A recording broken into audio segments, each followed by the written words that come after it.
বিবাহের পূর্বে একটা মেয়ের তিনটা বিষয় সম্পর্কে জানা আবশ্যক। যে বিষয় তিনটা না জানার কারণে বিবাহ পরবর্তী সময়ে সমস্যা হলে সে সমাজ, রাষ্ট্র, আইন, এমনকি অনেক সময় ধর্মকেও দোষারোপ করে থাকেন। তিনটা বিষয় কি কি সেই বিষয় নিয়ে আলোচনা করব এবং যাদের বিবাহ হয়েছে, শান্তিপূর্ণভাবে সংসার করছেন, তাদেরও এই জিনিসটা জেনে রাখা উত্তম। প্রথমত, তালাক। আপনার হাজব্যান্ড আপনাকে যে কোনো সময় তালাক দিয়ে দিতে পারে। এই তালাক ঠেকানোর জন্য কোনো মামলা নাই বা কোনো কিছু করতে পারবেন না। অনেকেই মনে করেন যে হাজব্যান্ড তালাক দিচ্ছে, আইনের আশ্রয় নিলে হয়তো তালাকটাকে ঠেকানো যেতে পারে, কিন্তু এ ধরনের কোনো বিধান নাই। যদিও ধর্মীয় দৃষ্টিতে তালাক করাটা বা খুবই নিম্ন স্তরের একটা জায়েজ বা আল্লাহর অপছন্দনীয় জায়েজ একটা কাজ, কিন্তু অনেক সময় হাজব্যান্ড তালাক দিয়ে দেয়। হয়তো দেখা যাচ্ছে যে ওয়াইফের কোনো দোষ নাই, তারপরেও তালাক দিয়ে দেয়। তো হাজব্যান্ড ওয়াইফ মনে করে যে আমার তো কোনো দোষ নাই, তাহলে নিশ্চয়ই আইনগতভাবে এটাকে ঠেকানো যেতে পারে, কিন্তু এর কোনো পদ্ধতি নাই। অর্থাৎ হাজব্যান্ড যদি তালাক দেয়, সেটা আইনগতভাবে আপনি ঠেকাতে পারবেন না। এবং অনেকে মনে করেন তালাক দেওয়ার তো কোনো কারণ নাই। তালাক দেওয়ার জন্য কোনো কারণ দরকার হয় না। হাজব্যান্ড যদি মনে করেন তালাক দিবেন, তাহলে তিনি দিয়ে দিতে পারেন। এটাই ধর্মীয় এবং রাষ্ট্রীয় বিধান। দ্বিতীয়ত, মোহরানা। অনেকেরই একটা কমন অভিযোগ থাকে যে আমাকে তো 1 টাকাও দেয়নি, তাহলে পরিশোধ হয় কিভাবে। পরবর্তীতে দেখা যায় যে মামলা করেও দেড়মোহর পায় না বা দেড়মোহরের জন্য মামলাও করতে পারে না। এর কারণ হলো আপনার বিয়ের সময় যে নিকাহনামা বা কাবিননামা তৈরি হয়েছে, সেই জায়গাতে একটা কলমে লেখা থাকে যে কত টাকা দেড়মোহর হিসেবে ধার্য হয়েছে এবং কত টাকা উসুল হয়েছে।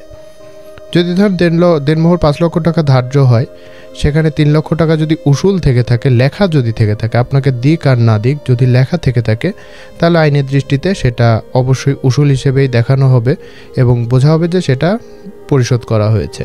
তাই যখন কাবিননামা তৈরি হবে, তখনই এই বিষয়টা সম্পর্কে সচেতন থাকবেন, দেখে শুনে পূরণ করবেন, সিগনেচার করবেন যে সেখানে কত টাকা উসুল এবং কত টাকা পূরণ রয়েছে। যত টাকা উসুল দেখাবে তত টাকা পরিশোধ বলেই ধরে নেওয়া হবে। এরপরে পরকীয়া।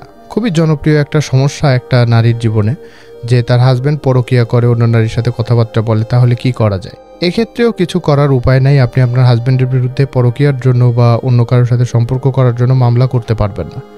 তবে আপনার হাজব্যান্ড যদি নির্দিষ্ট নিয়ম না মেনে আপনার পরবর্তীতে যদি আবার বিবাহ করে, অর্থাৎ দ্বিতীয় বিবাহ, তৃতীয় বিবাহ করে, সেক্ষেত্রে আপনি তার বিরুদ্ধে অ্যালিগেশন এনে মামলা করতে পারবেন। অর্থাৎ শুধু কথা বলে, প্রেম করে, সেক্ষেত্রে আপনি আপনার হাজব্যান্ডের বিরুদ্ধে মামলা করতে পারবেন না। তবে হ্যাঁ, আপনার হাজব্যান্ড যদি কোনো বিবাহিত নারীর সাথে পরকীয়া করে বা সম্পর্ক করে, সেক্ষেত্রে যে নারীর সাথে করছে সেই নারীর হাজব্যান্ড আপনার হাজব্যান্ডের বিরুদ্ধে মামলা করতে পারবেন। আপনার হাজব্যান্ড যদি পরকীয়া করে থাকে, সেক্ষেত্রে আপনি তার বিরুদ্ধে কোনো অ্যালিগেশন আনতে পারবেন না। তবে নিয়ম বহির্ভূতভাবে যদি সে দ্বিতীয় বিবাহ করে বা তৃতীয় বিবাহ করে বা একাধিক বিবাহ করে, সেক্ষেত্রে মামলা করা যায়। কিন্তু দ্বিতীয় বিয়ে কিন্তু আইনে অবৈধ না। কিছু নিয়মকানুন মেনে দ্বিতীয় বিবাহ কিন্তু একজন পুরুষ করতে পারে। যদি সে নিয়মকানুন না মেনে বিবাহ করে, সেক্ষেত্রে আপনি কিন্তু তার বিরুদ্ধে মামলা করতে পারবেন।